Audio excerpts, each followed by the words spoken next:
Hello there, Middle Earth Strategy Battle Gamers. Jason here, and I am bringing you a video that is hopefully going to be not too long, um, but just want to do like a journey vlog video from my trip that I had last weekend to Fayetteville, North Carolina, in regards to the Sandhills or Ruin 4 tournament. Um, it was hosted by John Silverfox of the Fayetteville League. Over here in Fayetteville, North Carolina. It was a 600 point event, and I will say it was fun. I actually had a lot of fun. I didn't think I would because I wasn't sure what army I was going to be playing. I'll explain that in a second. So I was a little hesitant going in, but overall it was a good event. So just to get started, like I said, it was in Fayetteville. Uh, John has done a couple of these nice um, local small events. I think this was the fourth one, obviously. Sandhills Maroon 4. He did one in October last year. I attended, and then a couple before that. I would say it's a great group of guys there. It's really great to see that there are multiple local communities all over the North and South Carolina area that come together to help support each other when they can. Um, I really like the group of guys there.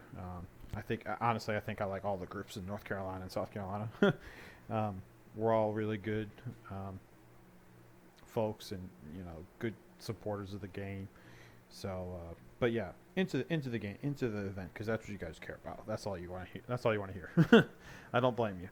So it was, like I said, a 600 point event. It was heavily restricted.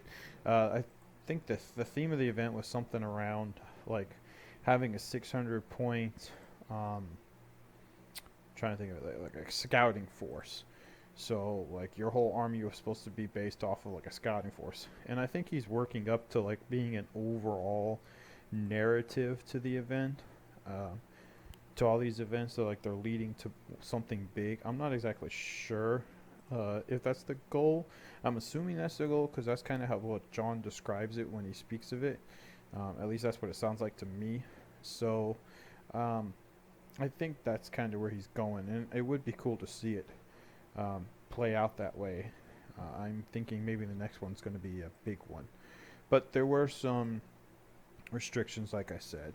So um, you could only have 50% of your force mounted. Heroes of Legend could only make up 30% of your force. Magic and spirits can only be 25% of your force combined. Monsters can only be 25% of your force. No siege weapons, which I'm actually fine with because I'm not a fan of siege weapons anyway, especially at lower point values. They just kind of take over and ruin the game. Flyers were restricted to 10%, which I was a little iffy about. I'm not really a big fan of that. I don't know why, seeing as if you take Heroes of Legend restricted to 30%. A 600 point event, that's 180 points. That's fine. You can get most Heroes of Legend. Unfortunately, you can't really upgrade them with much after that. So, like, there's no LSR coming in. There's no Elendil. There's no Gilgalad. There's no. Who else? Elrond. There's no Sauron. There's no Balrog. So I do understand it's supposed to be like a scouting force, so I guess I kind of get some of these restrictions. Some of them I'm not a fan of, though. I would think you would not have such a heavy restriction on flyers specifically, because if you're supposed to be a scouting, because that's what this is, um, it's supposed to be a scouting force for the theme, you would want flyers because those are a scouting force. I mean, Crabine were particularly that. Ring Race on Fellbeast were specifically that. So just kind of iffy. I mean, that kind of rules out like Gulavar as well. You can't take Gulavar. You can't take You can't take any Eagles because 60 points. Eagles more than 60 points because 10% of the force being 60 points. So yeah, some of the restrictions I liked. Green Allies only. I like that. I like theme. Some of them not so much. And then what else? 55 model limit. That's cool. I've got nothing against 55 model limit. At 600 points, I mean, he's just trying to keep it so that the games can get done under the 2-hour time limit he was aiming for. So, yeah. One thing that was different between this event and last event was your armies. So the last time I went in October, brought a good and an evil army. If you didn't have one of each, you didn't have to bring, you know, one of each. You could just play specifically that one that you had. But in October when we played, you met whoever you're playing for the round, and you rolled a dice, and the higher roller played their evil army. I'm sorry, their good army, and the lower roller played their evil. Yeah, I said that right. So higher played good, lower played evil. So this time it was different. They actually rolled off to see what player would be playing his good army, and what player would be playing his evil army. And that's the army you played all 3 times. So, or all 3 rounds. Yeah. So, I'll go with my 2 armies, and then I'll let you know which one I played. So, my good army was, of course, fit perfectly into this list. It was my Faramir's Rangers list, and I had Faramir, Madril, Damrod, Anborn, and Moblong. And then I had 1 Warrior Minister with a banner and a shield, and then just the rest of my army was Rangers of Gondor with spear and bow. Well, I'm sorry, not bow, but with spears mixed in for spear supporting each other and helping each other out. So overall, it was 44 models, and with the 5 heroes and the warrior taken out, I had 38 Rangers of Gondor. So I would have had 43 bow shots, which is a pretty good number, I think. So I was looking forward to playing that list. As I've said before in other videos, go watch them if you haven't heard me. But I've done pretty good with this list. I would say at this point I'm actually higher in my win than loss column, which is impressive for my rolling. But it's fairly even. In my practice games, I've won 2 and lost 2. Yeah, that sounds right. And then in actual like tournament play, I've won 3 and lost 1. So I'm pretty even there. No surprise. They are a good army at 600 points. This would have been a great 600 point list, I think. But higher than that, it would they lack. They just have a lot of lacking. But for this event being 600 points, I figured 44 model count was great. Plus, 38 bow shots with might coming behind it. That would be great to have to use. So that was my good force.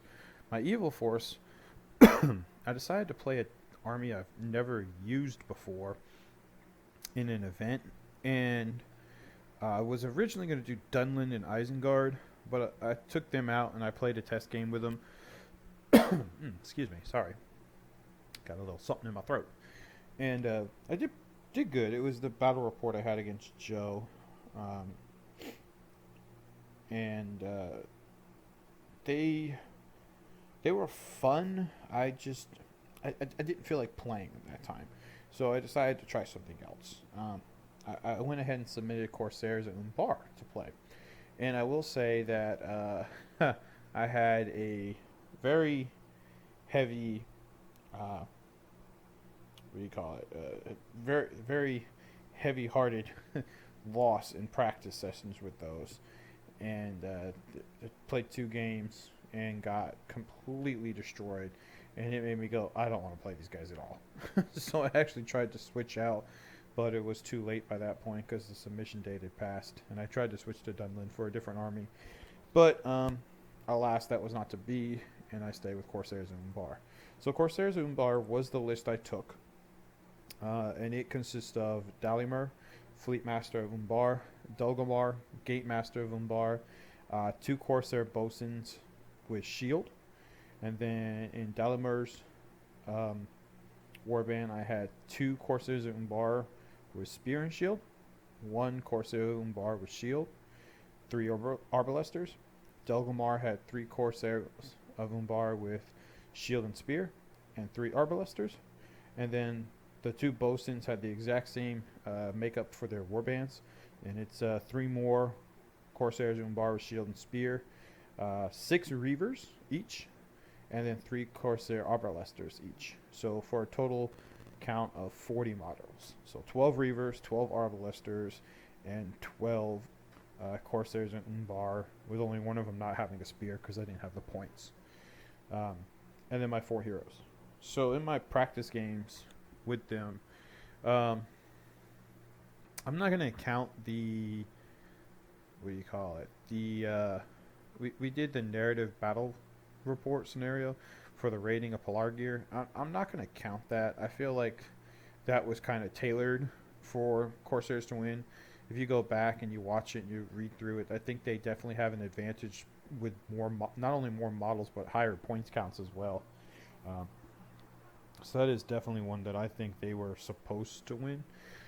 But of my other practice games, I had one win against Army of the Dead, surprisingly, even with their low courage. Of course, that's mitigated by the fact that you can make the Reavers go crazy. So they auto charge by passing all courage. But that was a 450 point practice game, so it wasn't even a full on 600. So I don't even think I had but like 7 or 8 Reavers. So I had that practice game, and then, like I said, a couple more. And in all my practice games, I think it was about 5 total, I was 0-5. And, I'm sorry, 1-4. 1-4. My bad, because I just said I won that first game against Army of the Dead. But my other 4 games were all losses, and they're not even like close losses. They were like butt smacking losses. Just go set your models on the table and don't even bother rolling any dice, because all you're going to do is spend the next hour to an hour and a half picking your models up off the board and setting them in your dead pile.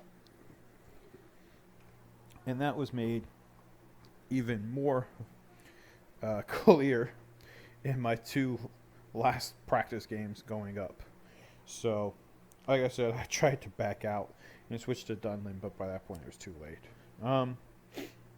So yeah, I got there. It was actually a small event. We unfortunately had a lot of dropouts the day of. It was supposed to be 12 people, and several people had to drop out day of for work, or in one particular case, one of the guys who was coming, I'm not going to give any names because I don't want to, point anybody out, but his vehicle ended up breaking down on him the night before, and so he wasn't able to make the drive down.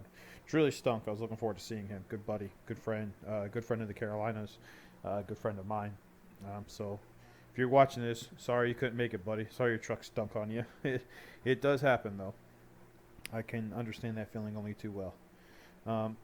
So anyway, back on topic. Long story short, it ended up only being a 6-person event. There were 7, but one person decided to sit out because he was new to the game, and he'd only played a couple practice games, and he decided he wanted to observe and see how the game was played, maybe learn some tricks and stuff. So we like I said, rolled to see who would be playing, and I got evil, so my Corsairs had to make their debut in the tournament setting, which is not that bad a thing because they were actually pretty fun to play. So in my first round, I played against Matt Loff from the Fayetteville area. He's currently in the Army right now, so I think he's stationed there. But he had a Gondor army, and he went full-on Horde Gondor army, and it was kind of like, I think he was like looking to try and do Famir's Rangers. He just didn't have the models, so he incorporated some other elements. So he had Faramir, Damrod, Madril, Kyrian, and then a slew of Rangers, and then some Warriors, and several Fountain Court in order to have that fight 4, defense 7, plus bodyguard doesn't hurt. And he also had a banner. So I think his model count was actually higher than mine. I believe he had a 46 model count, because all of his heroes are small pointers, like I just said. And then most of his models, he had nothing really super expensive. So he might have 44. Maybe, because Arbalesters are expensive. So where he's getting 8-point Rangers, I'm paying 10-point Arbalesters. But he did outshoot me. He had 12 bow shots with Rangers, plus 4 coming from his heroes, 3 coming from his heroes. Damrod, Madril, Faramir, 3. Okay, so like 15 bow shots. Might have been 16. I can't remember. I think it was 16, because I think he had 14 Rangers he could shoot. Because I think, like I said, he was at 44, which, divide by 3, rounding up, would put him at about 14 bow shots. So something like that. But yeah, it was a lot of bow shots coming at me, and even the strength 2 bows, I'm just kind of like, crap. Strength 2 bows have been my bane in practice games, wrecking havoc on me. But my arbalesters actually did some work in 3 practice games. They didn't do anything for me, especially the last 2 that I talked about. And I was really lucky that my first 6 shots all missed. No surprise there. 50-50. Okay, I'll hit with the other 6. Nope, only hit with 3. So, all right, well, it's supposed to be a 50-50. Hit with 3 out of 12. That's a quarter. No surprise there either. But those 3 shots all killed. So 12 shots, 3 kills. It's pretty good. Now, we'll be fair, I was shooting at his rangers at that point to mitigate some of his shooting coming back at me because I had priority the first turn. And I took out 3 rangers. So that's a good thing. My biggest thing there also was not to only mitigate that, but to also get the model counts closer to being even. So the scenario I didn't mention, I'm sorry, was capture and control. So 5 set point objectives to go and get. And you have to roll to see where your army's coming in at. 1 through 12, or 1 through 6, you have to roll. 1 through 3 is the front 12. 4 through 6 is the back 12. And for all 4 of my war bands, I came in, in the front 12. And I was like, well, that kind of works because Corsairs really don't want to sit back and shoot and trade shots. Yeah, they do, but they also don't want to sit back and get shot at, being defense 3, defense 4 models. So I do want to move up.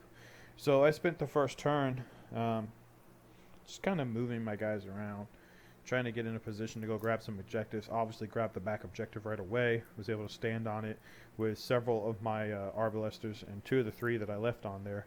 And I just took my one of my war bands worth of arbalesters, which was 3 in each, and just sat it right on the objective. And of those, 2 of them actually got kills. So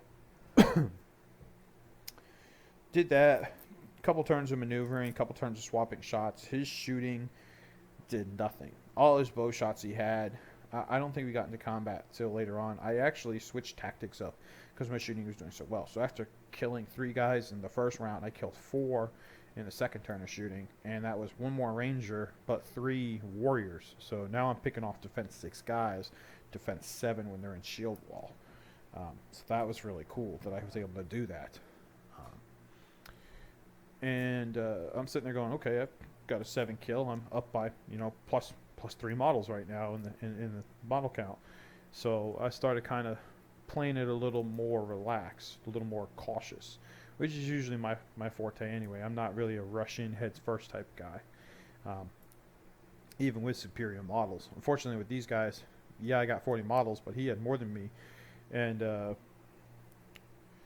of them are sitting back. So I'm really only bringing 28 to a fight.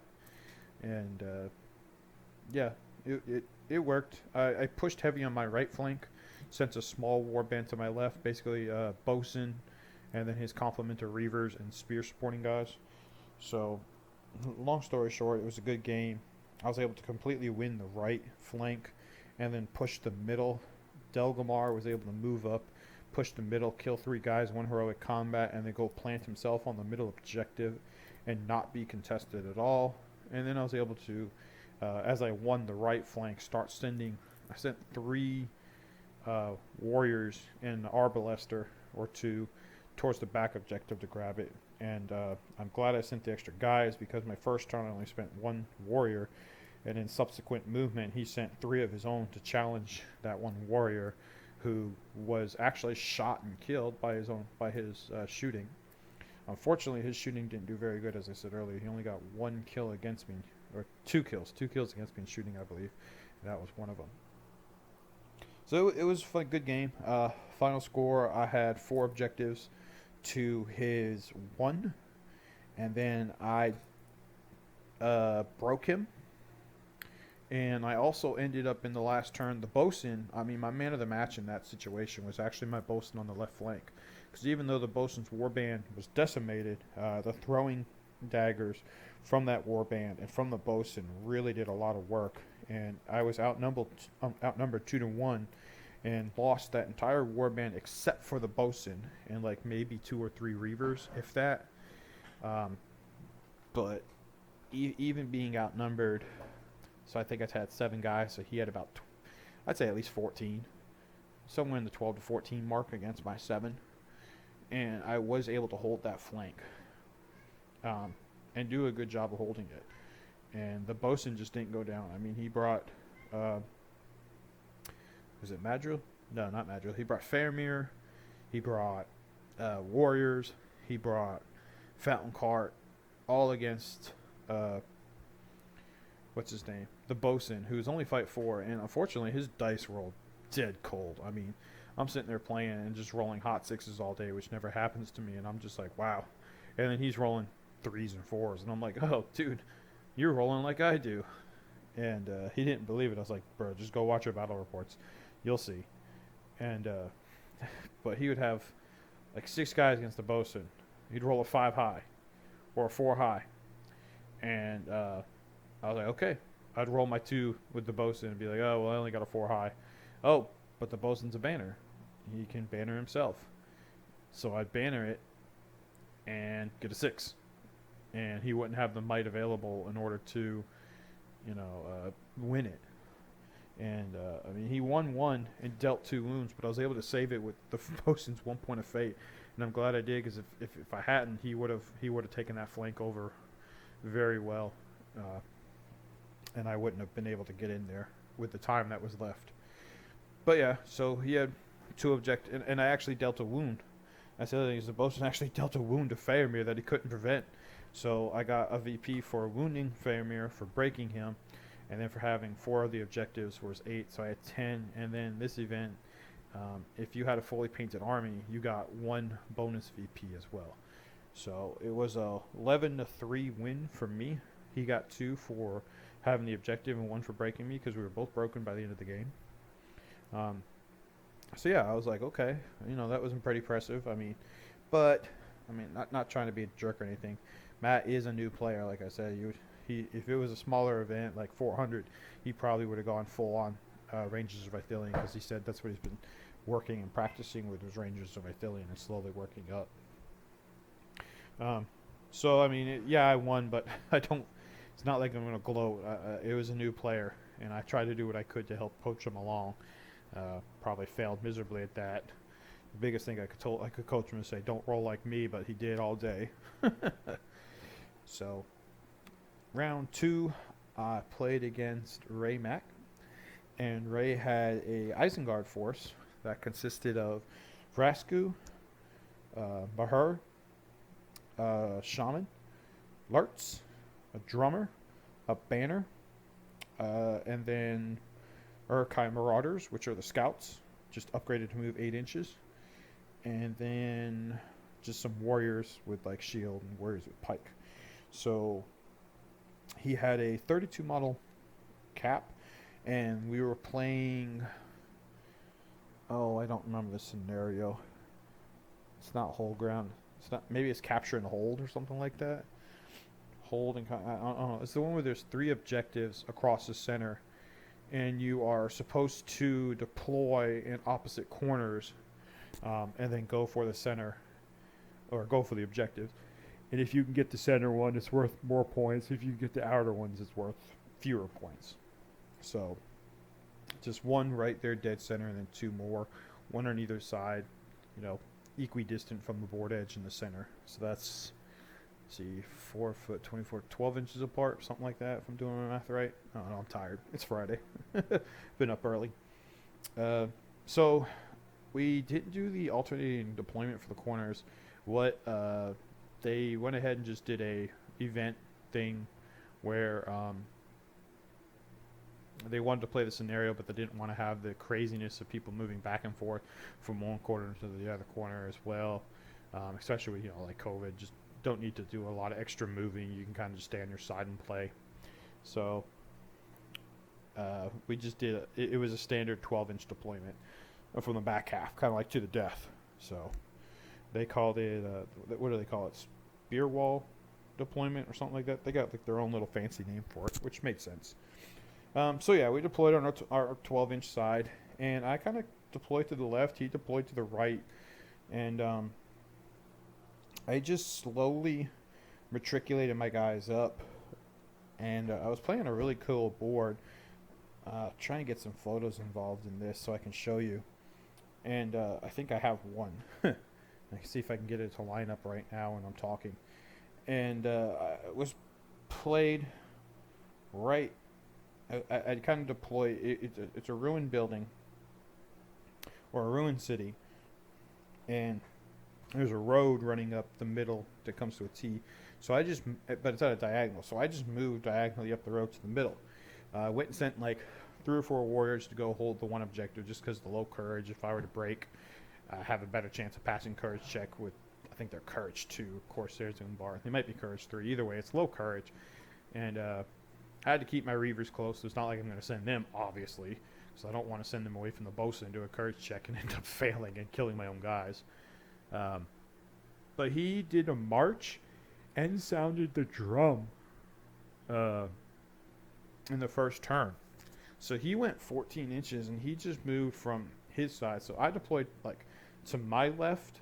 He deployed to his left on his side. So we're diagonal to each other. So it was almost kind of like a storm the camp, but 12 inches up from the center line deployment. Pretty cool. Worked out well, in my opinion. And we did that. And he swung around onto my side and was working on trying to swing around and flank me. So I had a good I actually had 2 warbands in the middle.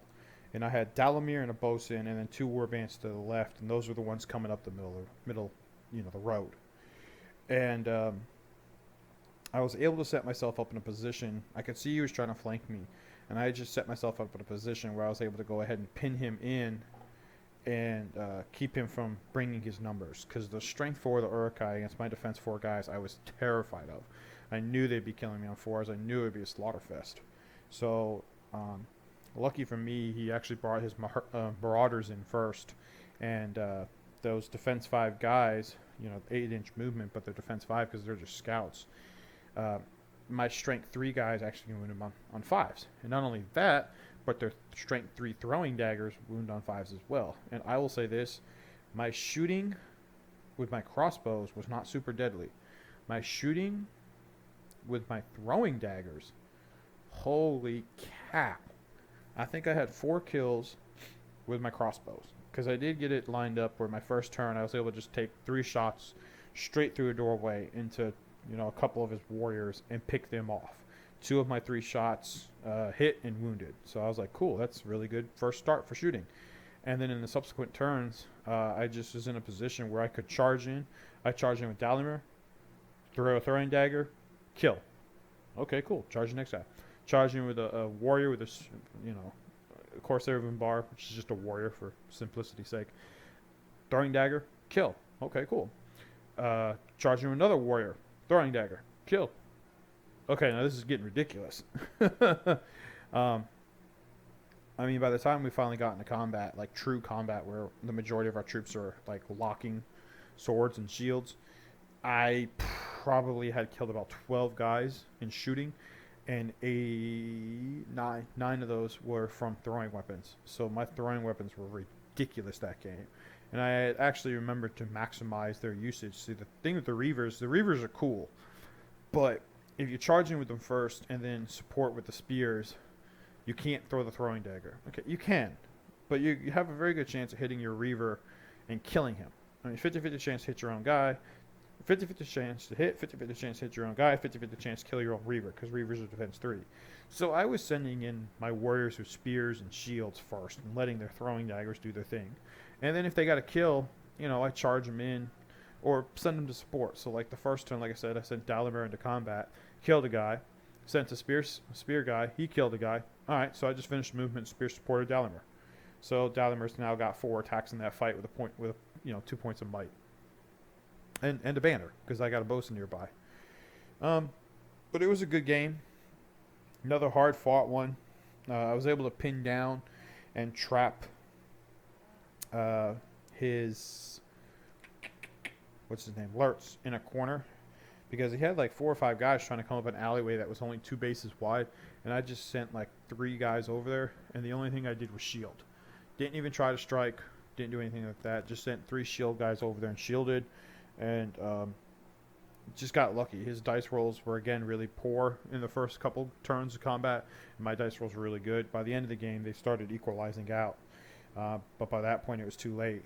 And once I broke him, it rolled a 2, and the game was over. But it worked out well. I had the middle objective completely uncontested, so that's 5 points. The left objective completely unattested, so that's 2 more. And then the middle objective I had, but it was contested, but I had more guys around, so that's 9. And then I had broken him and was unbroken, which gave me 10. And then again, I had a fully painted army, which gave me 11. And then he had a fully painted army, which is the only points he scored. Because Dalimer, I got him into combat early when none of his heroes were around. Got a couple kills. Used one of his points in might to do a heroic combat and get a extra kill. And then after that, I just moved him back and used him for going in against one guy a turn to throw a throwing dagger. And if I got a kill, I just backed him away. So that was my strategy. Kind of cowardly with my hero. But that's what I learned, is that they're not very good. Their heroes are not. They're kind of squishy.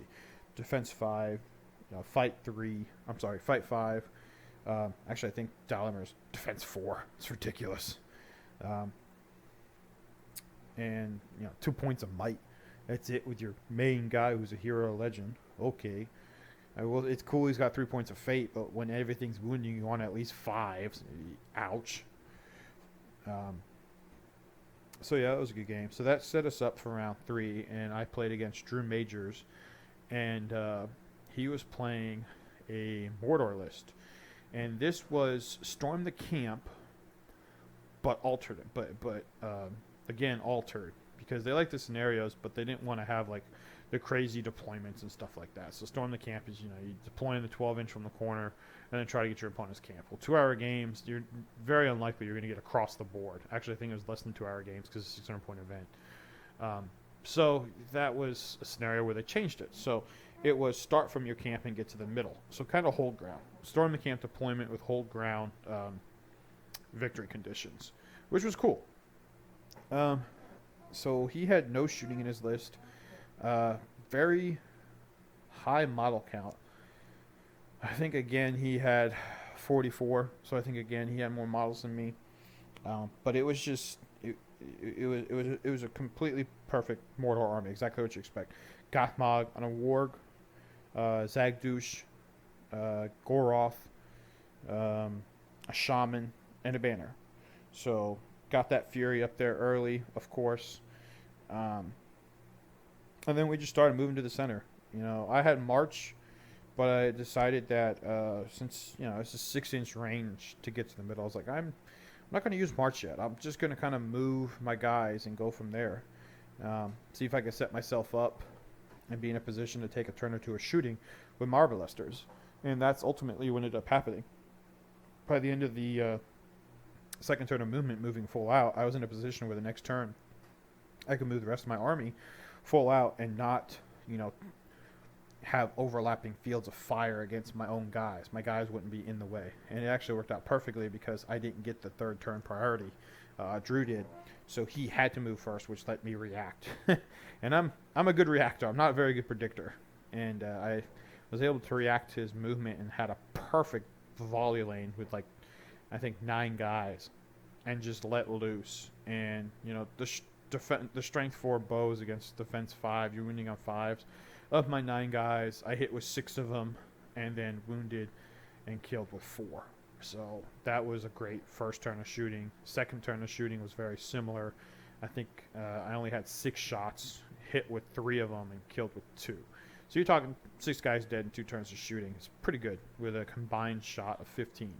So was that 5 guys out of 15? That's a third. That's pretty good. That's what you're expecting. I mean, I don't think you're ever going to truly make up the 120 points I sank into crossbows. But when they can put it in a situation where once we got into combat, I had the numbers advantage, that's good. And we were able to, luckily for me, when we got to the middle, I was able to kind of trap him in a situation where he could get a good large spear and shield wall. At least, I don't know, I'd say 10 wide. unfortunately, we were playing on like a Mordor board, which hopefully I'll have a picture involved with this, and he was pinched right against a tent.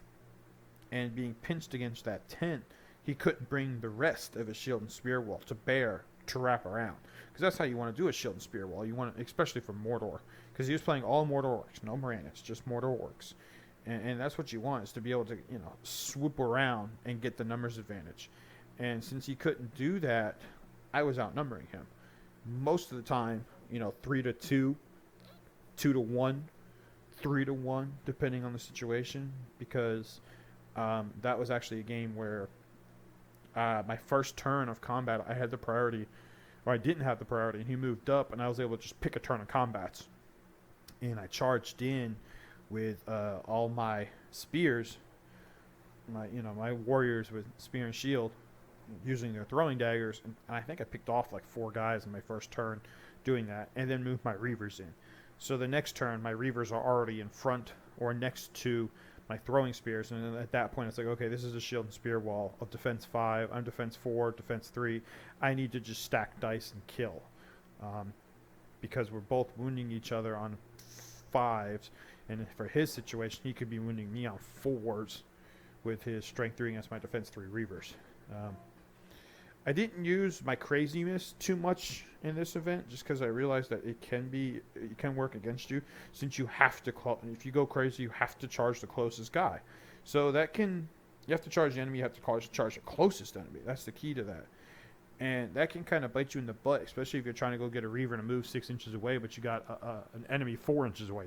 There's a position where you can charge him. You have to charge him. So I wasn't doing a lot of that. I did situational, where it was in my benefit to do, like trying to kill his bannerman. I'm going to do that, because then I'm wounding his banner on 4s instead of 5s. That was, perfect usage of that. And I did that, and it worked out. So, anyway, long story short, we had a lot of fighting. At one point, I think I killed about 18 of his guys to only 3 of mine. I was winning a lot of fights just by rolling a 6 or rolling a 5. And, being the fight 4 over the fight 3 orcs, just, that's winning it for me. But there was a couple turns there near the end where it started swinging in his favor. He was able to get Gothmog around my backside, completely decimated my flank.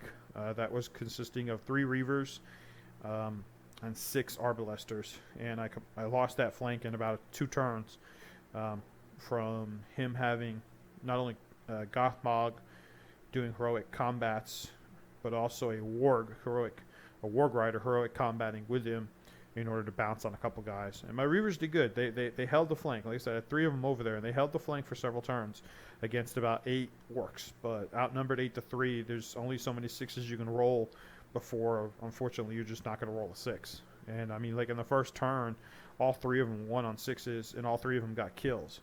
But then in the subsequent turns, one of them got picked off, and then in the turn after that, the other 2 went down. Because once you start stacking dice, there's only, like I said, there's only so many 6s you can roll. So, game ended. He was broken first. Game didn't end on the first go. The second go around, the game did end. And the victory points were pretty simple for this one. It was, if you had a banner, the banner thing, if you have a banner and your opponent has a banner, 1 point. If you have a banner and your opponent doesn't, it's 2. If you break your opponent, it's 1. If you break your opponent and you're unbroken, it's 3. And then they played it where if you have 4 guys in the middle, it's 3. If you have twice as many, I think it's 5. So they did this typical storm the camp scoring. They just did the camp was the center. 6 inches like hold ground. So I did have more guys in the middle by 1. We counted it up. He had 16. I had 17. So, lucky me. So I got 3 points that way. Broke him. He was broken. So we both got 1. So 4-1. And then we both had fully painted armies for the bonus. So it was a 5-2 win for me. So yeah, all those practice games I had and did really bad except for the first one where I narrowly won against Army of the Dead. And then I go into an event and I have 3 major wins. They did their scoring based off the guidebook for the what's it, the new one, the little 18 page. I can't think of the name. What's the stupid thing called? But the new strategy battle guidebook for scoring. Yeah, I'm trying to remember it off the top of my head, and it's not working. Sorry, guys. I'm trying to look it up too real quick, but I can't seem to find it. There we go, expansions. Let's look into that. Yeah, I can't remember. No, I can't find it. I don't know where it's at. But yeah, it's just a little, the book with all the scenarios in it.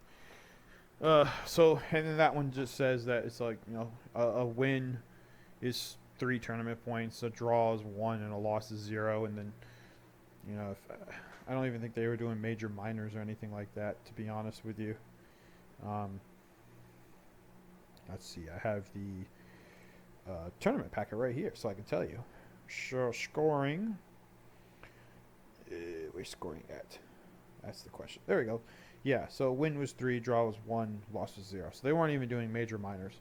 But if you were doing major minors, they've done it before, and in the past, their major, they do it, like I said, you have to double. So the strategy battle guide, guidebook, keyword guidebook that's it, match playbook. But it's a guidebook, and it says so, is that they say that a major should be double your victory points. So I achieved that with 11-1, or 11-3, 11-1, and 5-2 victories. By our scoring, since we do it a little differently, I would have had 2 majors and a minor win. Still 3-0, which was good enough for me to take first place. Yay! Again, they're a newer group, so it's not like I'm like, yeah, I got first place. I'm not trying to tote it. If anything, I wanted to use the opportunity to help network and then, educate if I could. And it was fun. I had a blast playing. Like I said, there's some great guys. So I look forward to seeing them again. I don't know when John's planning on doing the next one. But, yeah. So that's my thoughts for I guess this is the spring version. Yeah, spring version. Sandhills of Ruin number 4. Thanks, guys, for following along. This turned out to be a lot longer than I thought it would be. But that's no surprise. When I start rambling, I just kind of ramble and ramble and ramble. Hope you enjoyed. Please leave some comments below. Like, share, subscribe. And I will look forward to seeing you guys on your next Middle-earth strategy battle game adventure. Take care.